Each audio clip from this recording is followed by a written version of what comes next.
Kristen. Oh, sudah pengen masuk Islamnya dari kuliah. Lulus tahun berapa? 2020. Oh, baru 3 tahun yang lalu. 4 tahun. 4 tahun. 4 tahun ya. Alhamdulillah. Cuman kan belum berani. Kalau suka baca-baca juga suka, dari kerjaan sebelumnya juga surat-surat udah diajarin sama teman saya, tapi nggak gitu. yang hafal kan, cuman gitu. sekedar baca aja. Oke. Apa triggernya Mbak? Kok sampai bisa? Kenapa? Kok dia yang senyum-senyum ini mencurigakan ya, senyum-senyum mencurigakan ini ya, dua orang ini di depan saya ini. Why? Kenapa? Triggernya apa? Atau turning point-nya sampai? Biasanya kan orang Batak tuh kan ini banget ya, apa strict ya, sama agama kan biasanya kuat gitu. Apa yang jadi triggernya? Jangan-jangan ada wajah-wajah ini mengintimidasi. Enggak sih. Emang pengen dari hati aja sih. Apa yang membuat Mbak Septi tertarik dengan Islam? Oh, sampai bisa waktu kuliah sudah pakai hijab tadi katanya, sempat pinjem gamis juga gitu, niat banget gitu.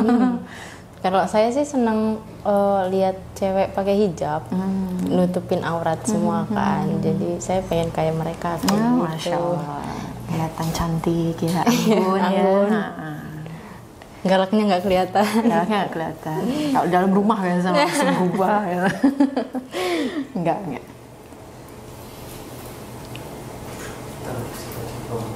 Backup.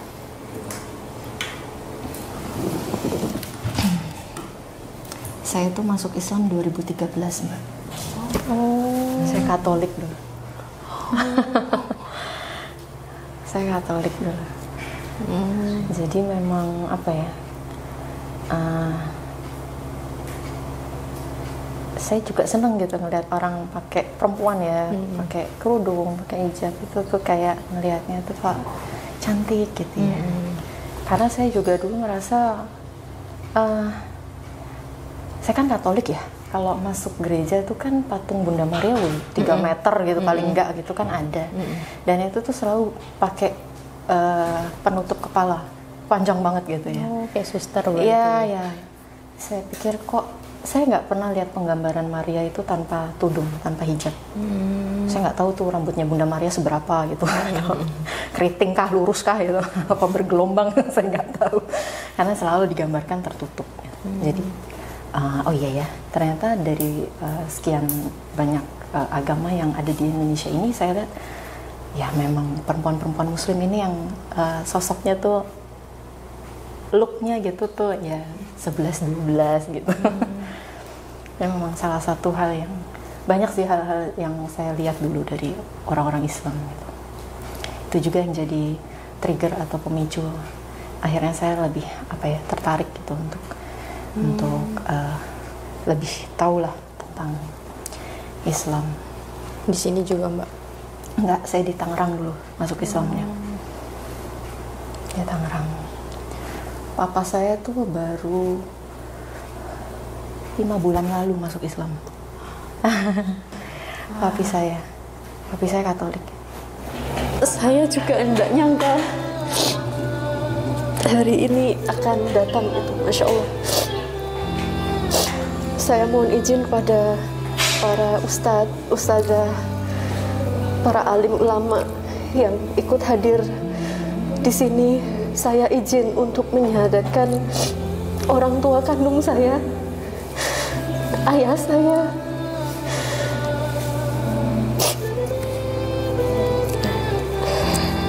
Saya mohon keriduannya, saya yang menuntun syahadat beliau.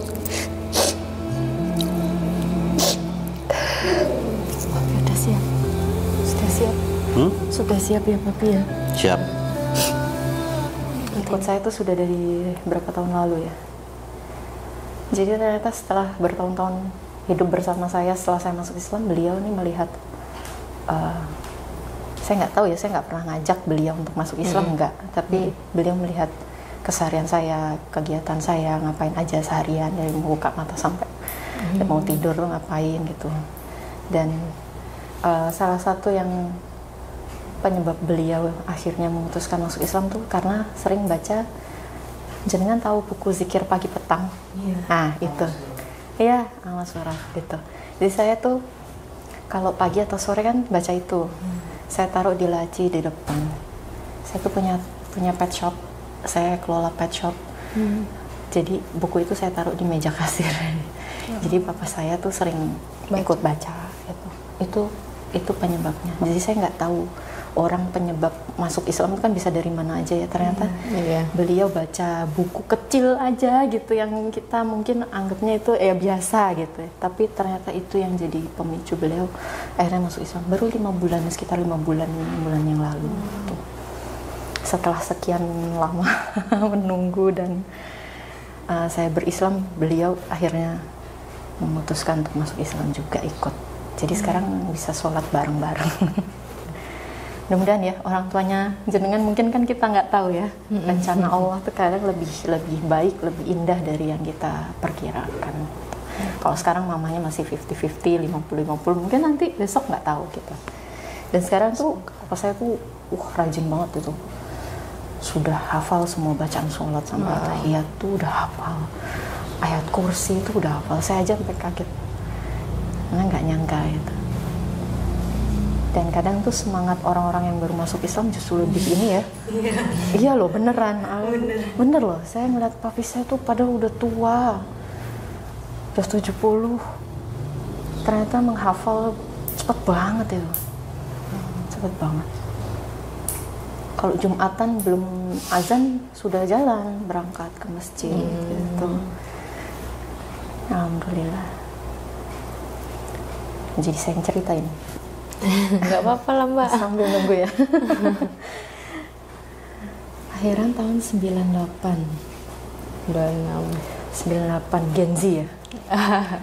Iya, 98 maksudnya Gen Z ya? Iya, masih Gen Z.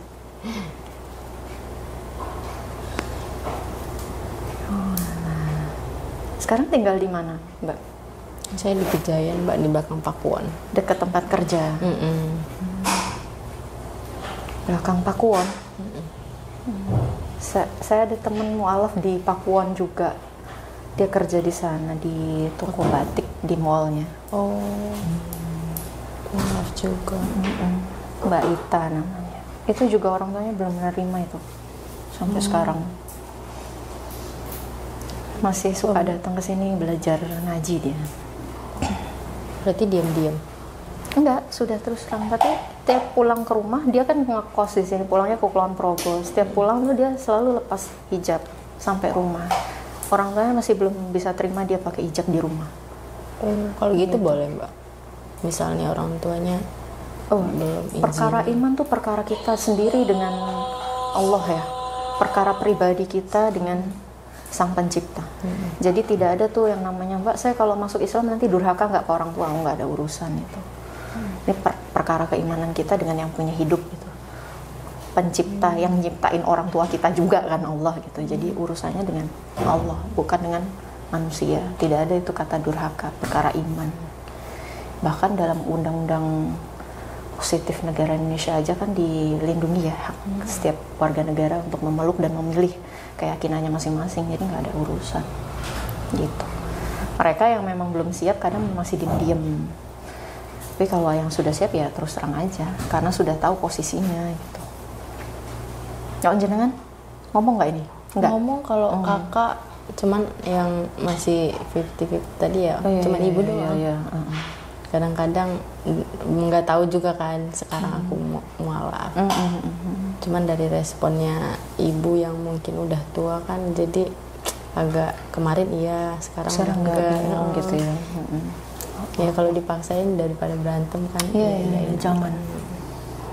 Kalau bisa dengan orang tua tuh selalu punya hubungan yang baik ya, walaupun berbeda keyakinan. Kalau papa malah langsung nggak apa-apa, asal jangan sampai bolong 5 waktunya gitu. Malah ini ya, papa ya? Soalnya kalau mama itu emang keras banget. Bataknya, wah keras. Kalau ya. bapak juga Batak? Batak juga, cuman bapak tuh lebih ke ya udah, anakku kan udah gede gitu. dia udah punya pilihan hidup sendiri. Lebih wise ya, lebih bijaksana ya. Kalau ibu kan lebih ke apa ya, bertentangan banget. Padahal kemarin tuh iya yang penting tuh kamu yakinin ya gitu. Tiba-tiba pas udah deket hari hanya saya minta izin tuh nggak pernah mama izinin, kayak ya udahlah mama aku kan udah tua tuh. Iya aja. Iya. Apa-apa, Mbak.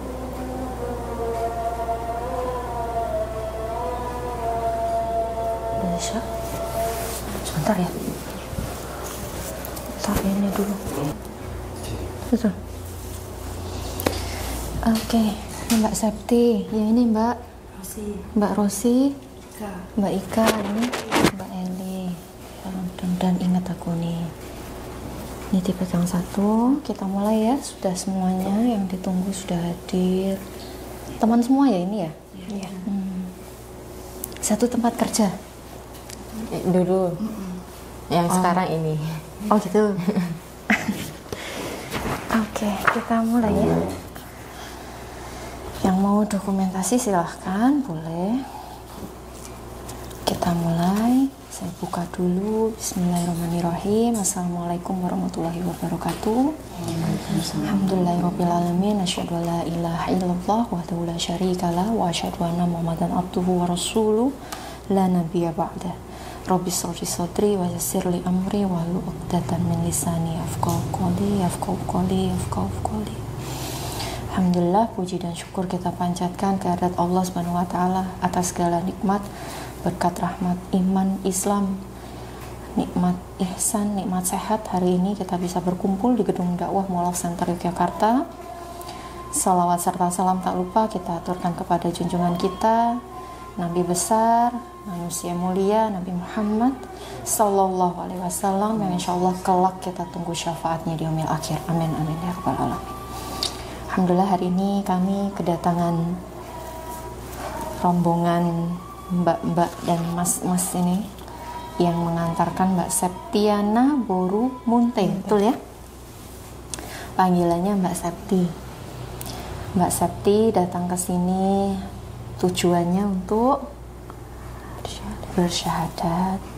Sebelumnya saya tanya dulu, Mbak Septi, apakah ada paksaan? Tidak ada. Gak ada. Dari wajah-wajah ini dilihat satu-satu, mungkin ada yang maksa? Tidak ada. Gak ada. Atau ada yang mengiming-imingi, Mbak masuk Islam nanti kamu tak kasih mobil, rumah? Tidak ada. Gak ada ya. Atas keinginan Mbak Septi sendiri. Betul. Baik, kita bisa lanjutkan untuk proses pensyahadatannya. Nanti Mbak Septi bisa baca surat pernyataannya dari sini. Nomornya nggak usah. Sampai ke sini, ya, sampai di kalimat syahadat ini. Nanti untuk pelafasannya nanti saya bimbing, saya tuntun, Mbak Septi ikuti saya. Paham ya? Baik, kita bisa mulai sekarang. Baik, kita mulai. Bismillahirrahmanirrahim. Bismillahirrahmanirrahim. Agak kenceng ya, biar didengarkan untuk saksi yang menyaksikan hari ini. Silahkan dibaca surat pernyataan. Surat pernyataan memeluk agama Islam. Sesungguhnya agama di sisi Allah hanyalah Islam. Yang bertanda tangan di bawah ini, saya, Septiana Boru Munte, Medan 05 September 1998, alamat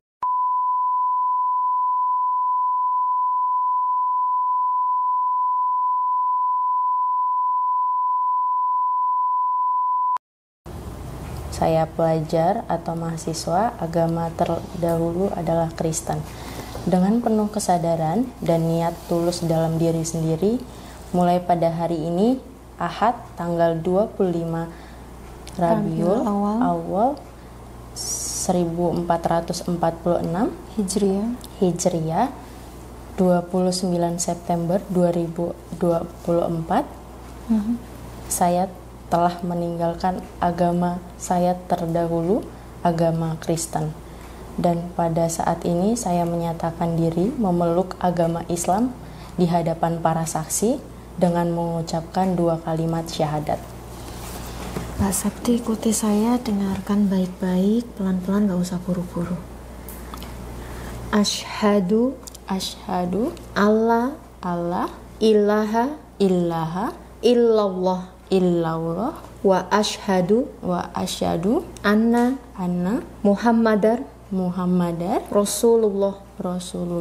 Saya bersaksi bahwa tidak ada Tuhan yang berhak disembah kecuali Allah. Dan saya bersaksi bahwa Nabi Muhammad adalah utusan Allah. Alhamdulillah, barakallah. Dilanjutkan sedikit lagi, satu paragraf lagi. Berikut pernyataan saya. Selanjutnya saya menyatakan sanggup, patuh dan taat menjalankan perintah syariat Islam. Semoga Allah selalu memberikan pertolongan dan petunjuk kepada kita semua. Amin. Alhamdulillah. Selamat untuk Mbak Septi. Welcome. Selamat datang. Masya Allah. Alhamdulillah. Silahkan bisa memberikan selamat loh teman-temannya loh yang mengantarkan. Sini Mbak. Dikasih selamat Mbak.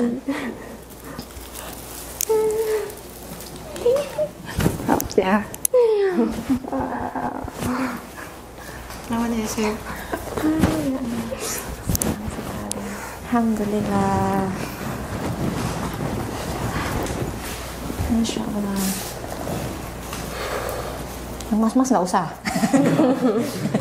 Nggak usah. Selamat untuk Mbak Septi, hari ini sudah officially masuk Islam, sudah mengucapkan 2 kalimat syahadat dan disaksikan kita semua yang ada di sini yang hadir. Masya Allah, alhamdulillah, kita doakan sama-sama semoga Mbak Septi bisa istiqomah, bisa kafah menjalankan perintah dan syariat Islam, dan Allah senantiasa lindungi Mbak Septi. Allah mudahkan nanti proses belajarnya, Allah mudahkan menjalankan sholatnya nanti ya. Kita kalau orang Islam itu ada rukun Islam, ada 5. Yang pertama syahadat, tadi sudah barusan ya. Nah, setelah syahadat, sholat. Jadi 5 rukun Islam ini pertama syahadat, sholat, zakat, puasa, dan haji.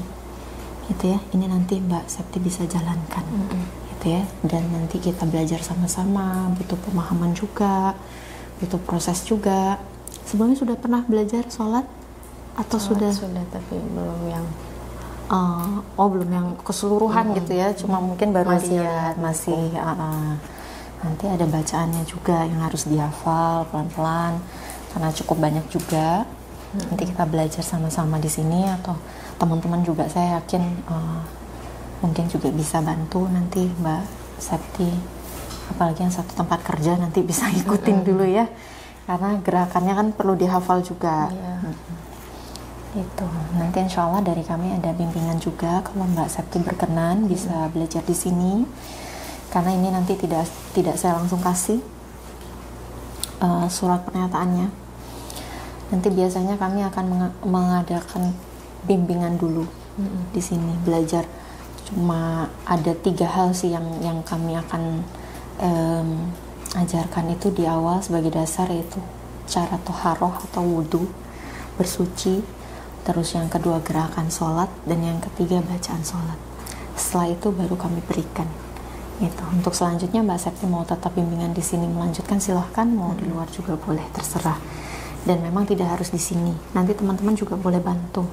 Gitu ya. Kalau dirasa Mbak Septi sudah bisa, monggo.